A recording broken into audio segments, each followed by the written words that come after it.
Morning everyone, I'm Noelle from Muiden. I am a FGASA Assessor and Endorsed Mentor and SKSDG Walking Guide, and I'm here today to talk about logbooks, how we fill them in and why they are important. So for the purposes of today, I'm going to split apart people that are going to be coming into or already in the Apprentice Trails Guide program, and those who are already Trails Guides and moving forward to Professional Trails Guides and then on to SKSDG Guides eventually. So this is the logbook that we are currently using. It works with our current Trails Guide program. So what I'm going to do is I'm going to talk you through it, and we're also going to point out on the pages what works best and why it is important to fill in everything as accurately as possible. So accuracy is key when we're filling in the logbooks, and there's a few reasons for this. When you're building after hours and encounters to get towards qualifications, it's important that you're fully logging what's occurring so that when we look through your logbooks, we know that you know what you're talking about. The other reason why you would do it is it's a legal standpoint. If anything were to ever happen on a walk in the bush, your logbooks are actually used as a portfolio of evidence to show that you are the competent person you need to be, and the reason why the incident happened is not necessarily because of you. Starting with the current systems logbook, which was released in 2019 and is the logbook that we'll be using going forward. So starting here, all of these are very important to fill in. All right, you just want to put the date when you passed your theory, the date when you passed your practical, and that goes for NQF2, NQF4, Professional Field Guide, all through your tracker levels and then your Trails Guide levels as well, including your ARH. Then please just make sure that you carry this over in subsequent logbooks, making sure to number all of your logbooks starting with number 1, and then as they are filled and completed, you would carry on. You can just put that on the outside of the logbook. Over here is where Bernice, the heads of qualification and standards, will sign things off, starting with here. After you've passed your Trails Guide theory exam, your participant hours and encounters will be signed off by your endorsed mentor, and the final endorsement as well, that 10 mentored hours that you do after your ARH is complete and all your participant hours and encounters are done, as well as your Trails Guide theory, will also be signed off by an endorsed mentor, and then they will put notes here. All of this is very important. Remember as well, for your participant or observer hours and encounters, it must be an endorsed mentor or an NQF4 Trails Guide that has also been endorsed by FGASA.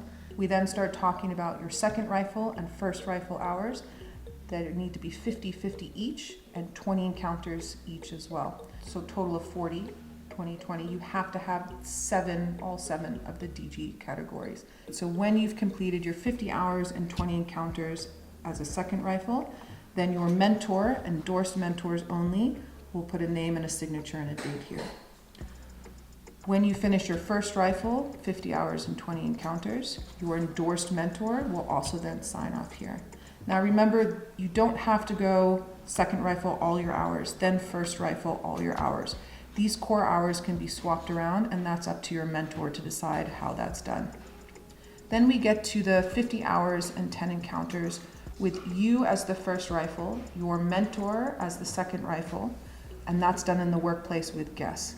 With these hours, you can have an NQF4 Trails Guide that is endorsed by FGASA, similar to the participant and observer hours, but again, it can't be any NQF4 Trails Guide. It needs to be someone who's endorsed by FGASA, and you can contact the office for who those people are. So with these 10 encounters, it's the same as the participant ones, where it needs to be 3 of the 7 DG categories of those 10 encounters, and then that person will sign and date. Once that is done and all of these are completed, you will hand your logbook into Bernice in the FGASA office, and there will be a signature here, and that will mean that you are able to carry on to do your Trails Guide practical assessment.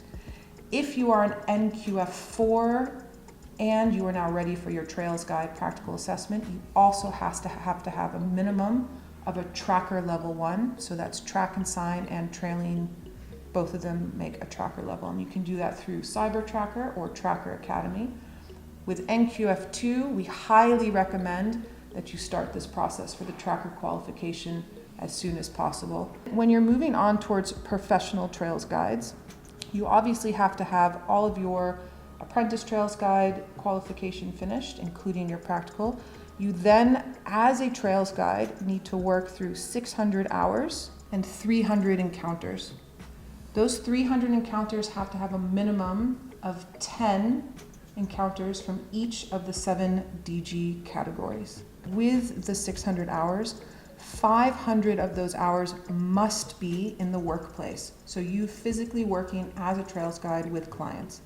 100 of those hours can be non-guiding activities. So that would include things like anti-poaching, that would include rhino monitoring, and for a further list, you can contact the office with any questions. So at the front of your Dangerous Game logbook, you have the protocols that are written out very precisely about how you proceed with Trails Guide. It also shows you what the DG categories are. So if you go to page 16, you'll notice that all 7 of the categories are put in bullet point at the bottom of the page.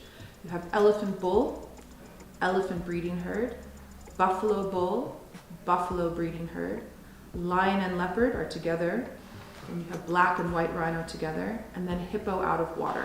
Those are the 7 DG categories, and those are the ones that you put under the animal species with your encounters further on in the logbook. So now I'm going to actually fill in a page, 2 pages, so that you can see what we're talking about. You'll come join me over my shoulder again. So we have it set up so you can do an AM walk and a PM walk. Now, if you are a lodge-based guide, this is a very easy system for you. If you're a wilderness-based guide, all this means is this is pre-lunch and this is after lunch. So if you're on a trail and you've walked 4 hours in the morning, you would log 4 hours here.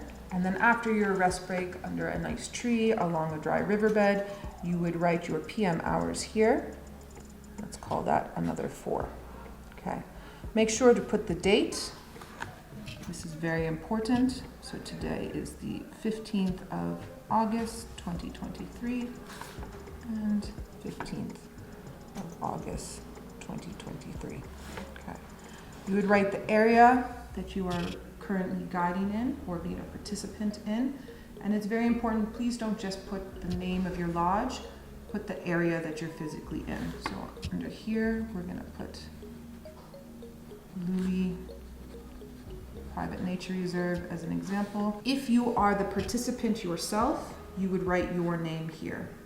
If you are walking as the first rifle, you write your name here. If you are walking as the second rifle, you write your name here. For the purposes of this, I'm going to be first rifle. For the second rifle that is with me, please don't just put their first name, you need to put their first and surname. For your trail group size, there's a couple of different ways you can do this. I only put the number of guests that are here. Or what you can do is you can add everybody, both the guides and all of the guests. And then some people like to do 2 plus, the 2 being the rifle guides, and then let's say we have 4 guests. Okay. However you want to do it is fine, that's up to you, just make sure that you're consistent throughout your logbook. Then let's get down to animal species.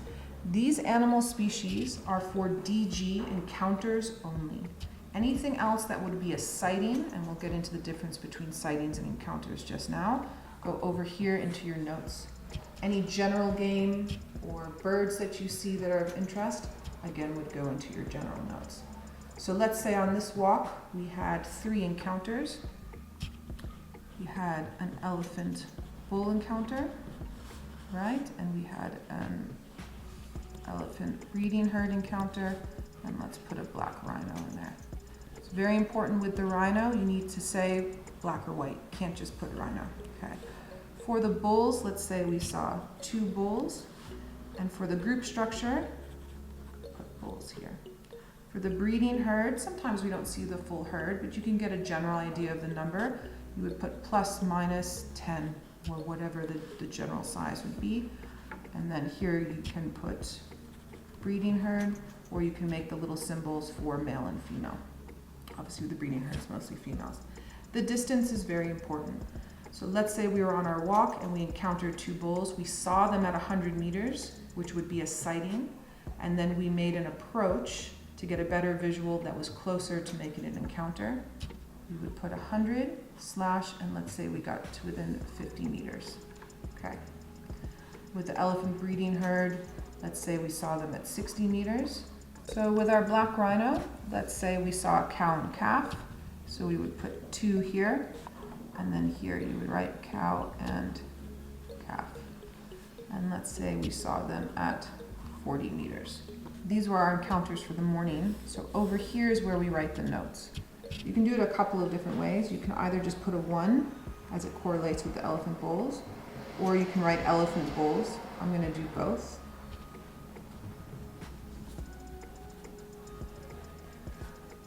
Then you want to note down what happened in the encounter, what happened in the approach, what was the weather like, what was the terrain like, and possibly what the animal behavior was. So my shorthand that I like to use is wind good, in our favor, sunny day, cool. Okay. You can even go, if it's very windy or a slight breeze, you can write that here. I'm just going to say slight breeze. Okay. So we're going to say that we spotted them drinking at the river.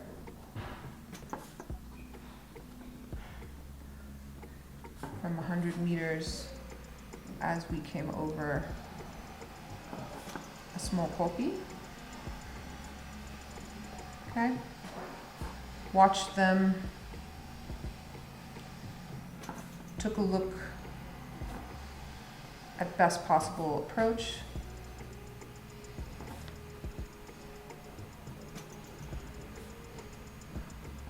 Followed the game path to the river and stopped in the shade of a tree to watch them carry on drinking.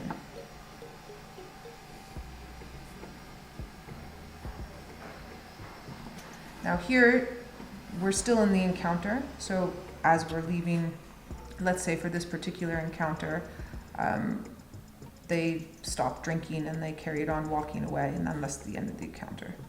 They never noticed us. So, never noticed us, drank and left. That's a good summary of an encounter. And also it shows that you saw them at 100 meters, and that's why the reapproach was at 50 meters. Okay. With the elephant breeding herd, we can carry on here.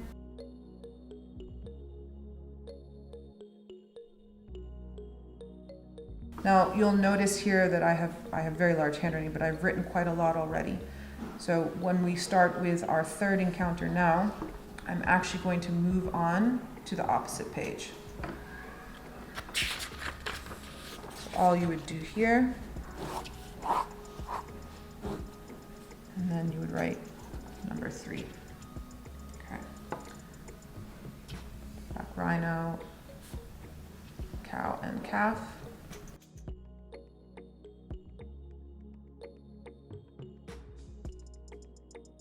Again, an example of an encounter you might have. So now we've filled in all of our encounters for our morning session while we're on trail. And then now we're going to move to the afternoon session. And let's just say for this afternoon session we didn't get any encounters. Just put a line through here. And then because our notes carry on to the next page, we would put this off and then just say afternoon, walked along river until our campsite, wind at our back,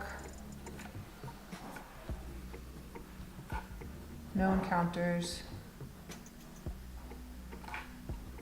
good track and sign and birding, and if you got a new track or an interesting bird, you can note that here. Then let's move on to the signature. So you need to put your guide signature here. All right. And I would even, because we're now on 2 pages because of the amount of encounters that we got, you would even put your signature here. Then your mentor needs to sign in this space, and they need to write their full name here, first and surname. And most importantly, they also need to sign here, here, and here. If you hand in your logbooks and there's no signature here, we will not accumulate those encounters. Don't forget to put what rifle position you are walking in for the afternoon session. For this one, I'm going to put myself in at second rifle. The group trail size is still 2 plus 4, the same as above, which was 2 plus 4. And for the first rifle, we will just put John Smith. We cannot forget about your hour that you spend doing night watch, or the couple of hours that can be accrued while you are busy setting up camp. There's a couple different ways you can add this in. I like to add it in here under the PM section. So I'm going to do 4 plus another 4. So that would be about 3 hours setting up camp and listening to everyone talk, and then an hour of night watch. And then I would just put an 8 here. And what I would then do is in my notes, I would add night watch and camp setup.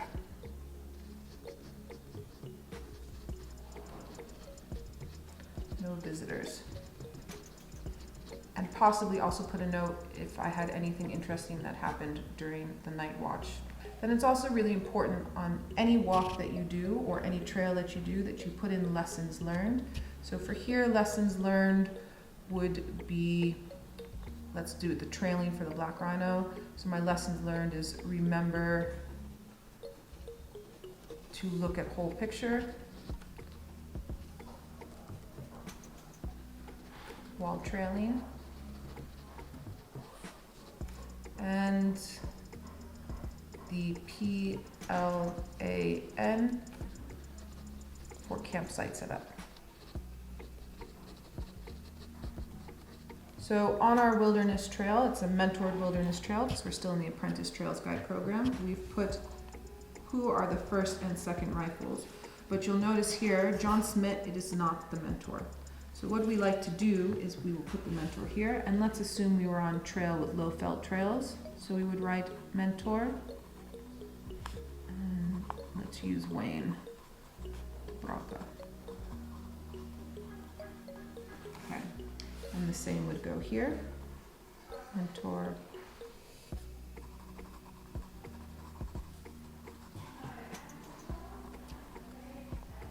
And then Wayne would be the person that signs here. And because we have so many notes, signs this page as well. All right, so I've shown you how to fill in for a full day on a wilderness trail. Remember, in our protocols, you can count up to 15 hours on a wilderness trail if you're sleeping in the pup tents, in the little small tents. And you can count up to 18 hours on a wilderness trail if it's a primitive trail. But again, the counting of those hours when you're in the Apprentice Trails Guide program will come from your mentors themselves. If you're already a trails guide, we're assuming that you understand what hours are applicable and which ones are not, and that you can fill in yourself. Now we're going to carry on and fill in our logbooks from a lodge-based guiding perspective. So from a lodge-based guiding perspective, your walks are going to happen either during morning activity, afternoon activity, or sometimes they happen after breakfast. We're going to do a 2-hour walk that happened after breakfast. We'll call this the 16th of August. All right, and the area that we will have been working in will be Thorny Bush, Private Nature Reserve. All right, and I'm going to put myself as first rifle, and then the trail group size is going to be 1 plus 5. As my tracker was with. And where I'm going to put my tracker is down here. And my tracker was Jonas. And then we're going to use hippo as an example. So hippo, animal group size, let's say it was 4. And we're going to say mix of male and female. Okay? The distance is going to be 40 meters. And over here in the notes, approach the dam cold morning, no wind, hippos sleeping on bank, closest to us. And by closest to us, I mean they're not on the opposite side of the water, because then that would be a sighting, not an encounter. For this, these hippos were on the side of the bank that we are approaching from our game path. Now what you can also do is do a little drawing. Here are the hippos. Okay, here's the dam. Here's the hippos. Here's our game path. Here's the direction we were traveling in. And then here's us standing there watching them. That gives a good example of what's happening. So for the purpose of this morning's walk, we were logging workplace hours in our Apprentice Trails Guide program.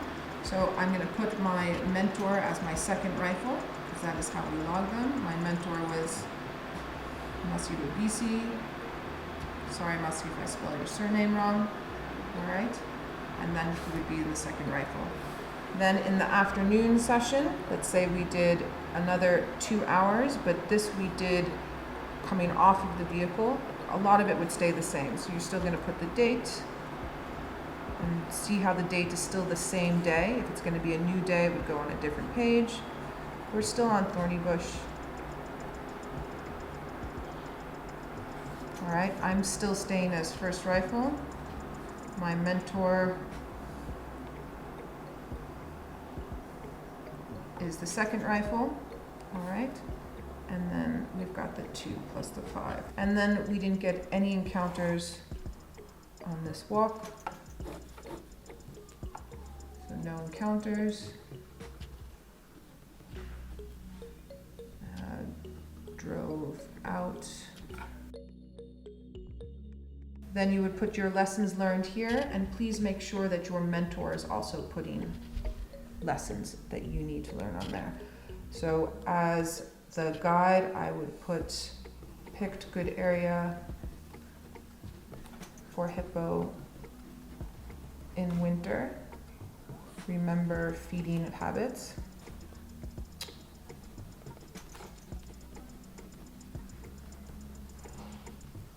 And then let's assume my mentor's comment was good situational awareness.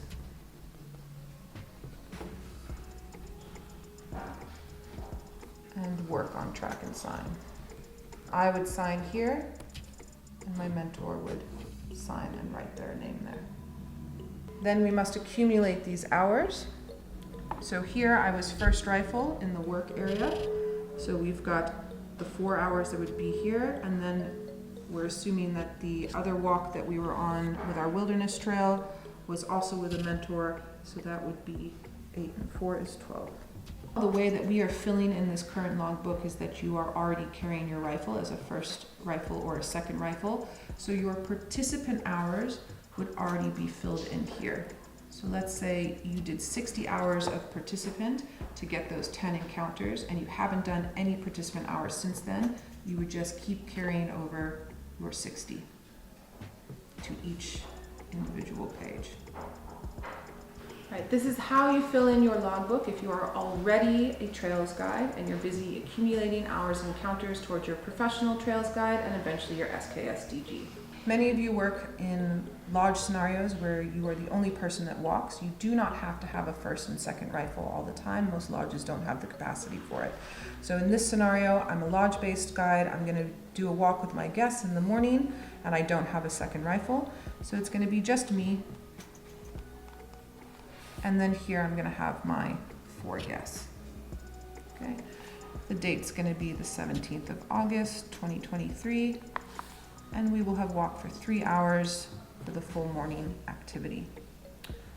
My area of operation is going to be my Decoy Game Reserve. Let's say that we had a white rhino encounter. Animal group size was 1. It was a bull. Distance was 30 meters. Then over here we would still carry on the same way we would have done in the apprentice trails guide system. So we had a white rhino bull, windy morning, and the wind was swirling. It was cold, and our terrain was flat, semi-open acacia thickets. We picked up a fresh trail. I showed my guests how to trail.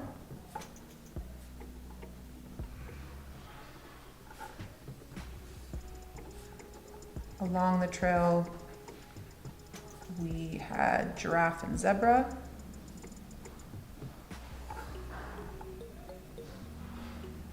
We found the bull drinking water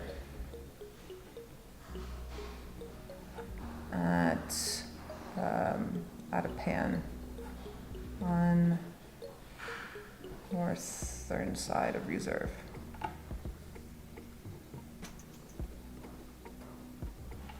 Our wind switched.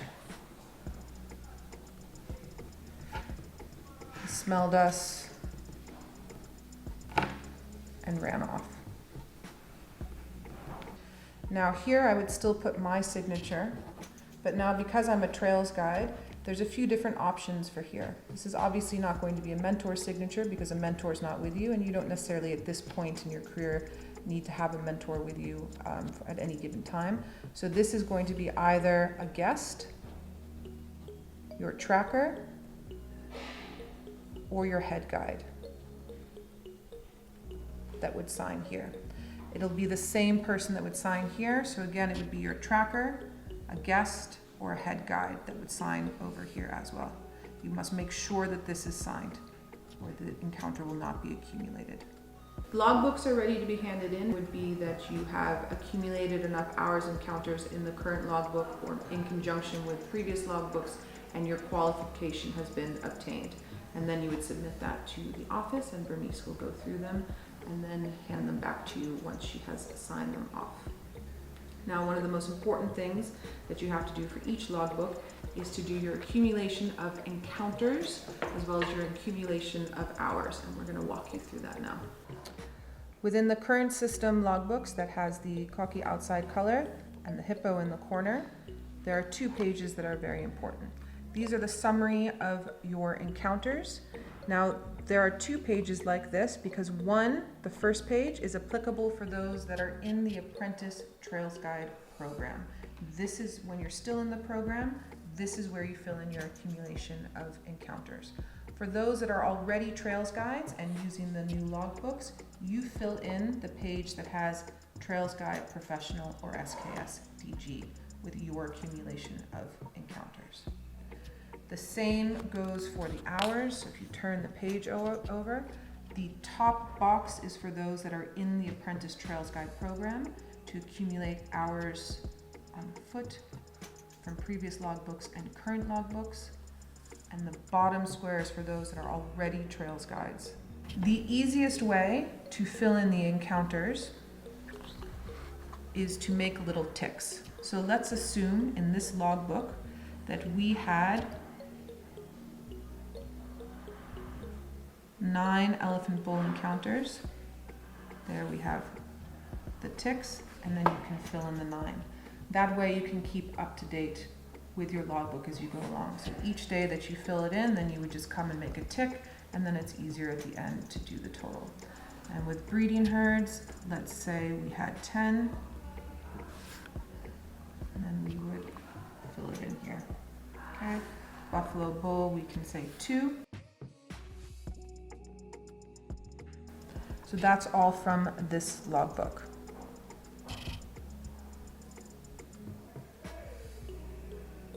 Then with the hours, we would add in observer, second rifle, first rifle in the workplace, and then add up the numbers. So let's say in our previous logbook, we had 60 hours as observer. In this logbook, we had 0. That would give us 60 in total, okay? Then as the second rifle, let's say that we had 40 from a previous logbook, and then we had 10 in here, and that would give us 50. And for first rifle, we would maybe have 0 from a previous logbook. In this one, we have 50, and that gives us 50. And with the workplace, let's say we had 0 from a previous logbook, and here we had 10, and then the total would be 10. So the total number of guiding hours from the previous logbook is 100. From this logbook is 60, and then your total number would be 160. Then this is your total number of encounters that happens from the previous page, and you would just add that in from the previous logbook, the current logbook, and the total number of encounters. So for those that are already Trails Guides and you're busy working through to your professional Trails Guide and your SKSDG, many of you will have old logbooks that have already been filled in and might have been signed off by previous people in the FGASA office. When you hand these in, let's say you've finished all your 600 hours and 300 encounters that are needed for a professional Trails Guide, you mustn't just hand in your last logbook where it happens, where the qualification and all of your hours and encounters are now. You have to hand in the stack of logbooks that shows the portfolio of evidence as to how you got there. So this was the logbook previous to the current one that we have, the one with the buffalo on the front. And here's an example of what it would look like. Here, I haven't put my name, I've just made a check because I was a Trails Guide and this is my logbook. Here I put the Trails group side, just the participants that were there, the guests. Here we had an encounter with an elephant breeding herd, notice the signature. And then down here in the corner was my head guide at the time. Now you'll notice that the color is different here, which means that when my head guide signed this off, I actually forgot to have them sign this off and I had to go back and remind him to please sign this. Going further back, if you have any of these logbooks in your arsenal, this would be an example of what it would look like. So again, I've used a check mark to denote myself. I've noted the guiding area. I had 6 guests with me. We had 2 encounters. Here I did a summary of where we walked. Here was the manager of the lodge, the GM of the lodge that I worked with at the time. Notice he signed in both those places. Here I did a short recap of what happened on the encounters, and then again the signature. And here we go is the oldest logbook that I have in my arsenal. I do believe it's the first, maybe the second logbook that we handed out at FGASA. And just an example of how it was filled in. So I was already a Trails Guide at this point. Here we go with the guiding area. I'm the first rifle, I checked off there. You'll see here I made a note that I had 2 clients plus 2 trainee rangers. My animal species was here. The group size, I was able to break down the group size here. The distance, and then the comments on my walk with the signature, and then my head of safari's signature was down there.